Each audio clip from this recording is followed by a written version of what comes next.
Have you ever painted something so detailed, so intricate that you felt like an absolute pro? No? Well, me neither. And we're not going to start today. I want you to go grab your spray bottle and I want you to go grab your paints. It's Chloe's craft. Go through a whole list of materials that I used today. I'll put them in the description below, but what I do want to go through is the spray bottles that I will be using, which are going to really help us relax and have fun with the colours on the page. So this is a spray bottle that I used. It's my favourite one. I have no idea where I got it from.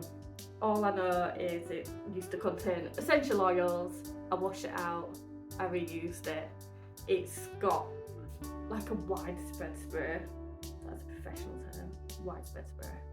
And then I've got this, I think it's for hair, £1 from B&M. I wanted this because it's got different kind of sprays on it. I know you probably know how spray bottles work, but you know, this has a spread out spray, what I'm going to just call it now, and a squirty spray. It's like quite harsh, quite concentrated. I've not used this yet, so I am going to try and use it in the paint and see how it goes. So let's get started. For those who don't know me, I'm Chloe. I am the owner of Chloe's Classic Crafts. I sell things like prints of my art, I sell cards that I have painted, I do little keepsakes, crochet keepsakes and handmade bookmarks. Check out Chloe's Classic Crafts when you get a chance. Before we do start painting, we do have a couple of things to think about. Firstly, what colours will mix really nicely together. Then we will have to think about where our jellyfish is going, where the light's coming in. So I want my jellyfish in this corner here. My light is going to be coming through here, and that's where all my sea is going to be as well. So I want my jellyfish going up to the light against the sea. First of all, I'm going to draw a bow, quite a wide shaped bow. Doesn't have to be perfect, just like that. So I'm just using my spray bottle here to get some water onto the paper. I want this to be quite uneven. Here I've got my brush with plenty of pigment. I actually used the wrong brush here. So after that failed attempt, I do use the right brush. The bristles are softer and it holds a lot more water.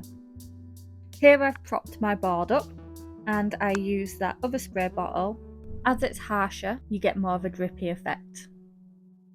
I then move the board around, letting the colours all flow in together and squirting it a little bit more. I'm just adding a few more splatters here.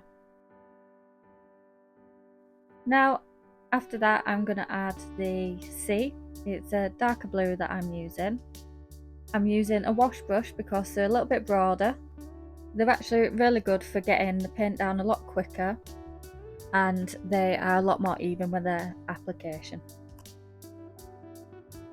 I then use a spray bottle to loosen any sort of harsh edges. I just pick up the board again and just let them colours flow into each other. I really encourage that you do this because it really helps you get more comfortable with letting the colours flow into each other and let them do what they want to do naturally. Now I'm just adding a bit of green here and there. A few splatters because why not? And now, because I'm really impatient, I like to use an old hairdryer. Now that it's dry to the touch, I start to add my jellyfish's head in. I'm using a 10-inch round brush for this, and I'm just following them lines that I made with the pencil earlier. Just removing some paint here with a tissue to highlight where the light's going to be. Then with my board upside down, I add some deeper blues. Now I'm adding some darker values just to highlight a few details and give the painting a bit more depth. I'm just avoiding that area where I took the paint off earlier, where the light's supposed to shine. Now I am using my angle brush. I think it's great for the tentacles because it gives nice edges. I'm using plenty of pigment when I'm doing this, so getting lots of paint on the brush.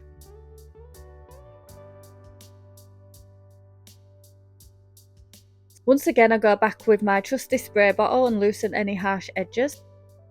As you'll notice, I'm always moving the board around, getting them colours to flow into each other. I'm going back in, adding a little bit more detail where I feel is necessary. Just be careful when you do this, because you can get caught up with adding more detail, then stopping, adding more. You do end up ruining the painting if you keep doing that. So doing this exercise is actually great because you will start to learn when enough is enough, basically.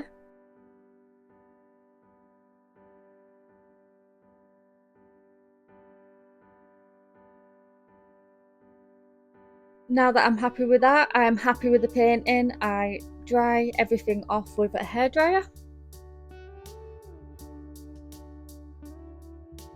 What you'll find with watercolour is it actually dries a lot lighter than when you first put the paint down. So once the painting is dry, you might want to go back in and add a little bit more colour.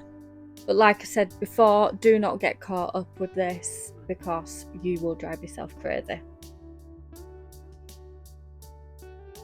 Then I go in again with a little bit more of a spritz, mainly because I can't help myself and I just love the way the colours flow when I do.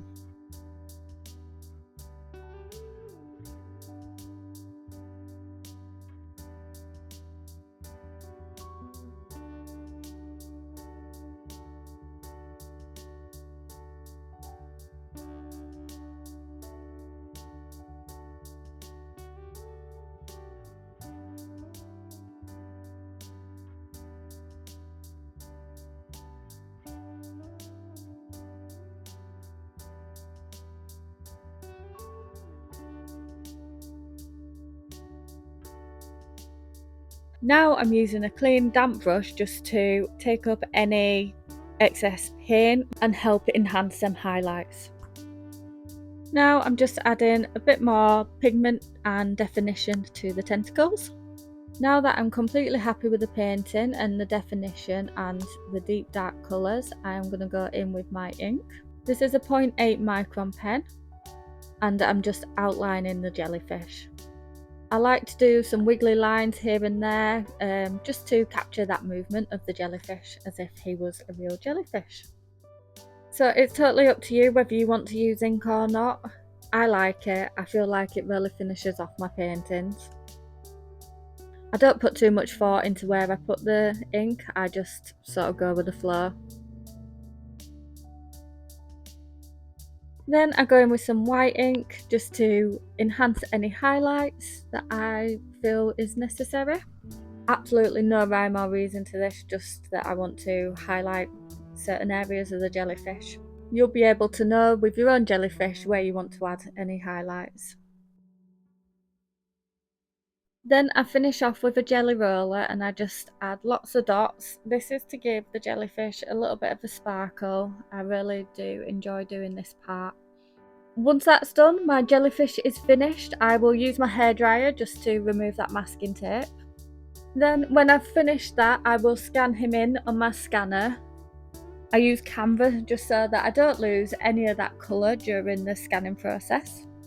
And then I print him off on my beautiful Canon printer. I only got it this Sunday and it prints absolutely beautifully. If you want me to do a video on that process, make sure you let me know in the comments. But for now, that is the painting finished. I really hope you enjoyed this video and I hope you got some value from it. If you did enjoy this, give me a thumbs up, subscribe to my channel because I will be doing more paintings like this. I am brand new to this YouTube game, so it'd be really nice if you would come along with me on my journey. You can watch my business grow and you can come along and watch my videos get better. Hold on till the end and I will show you him as a full A3 print. Oh, and thank you so much for watching.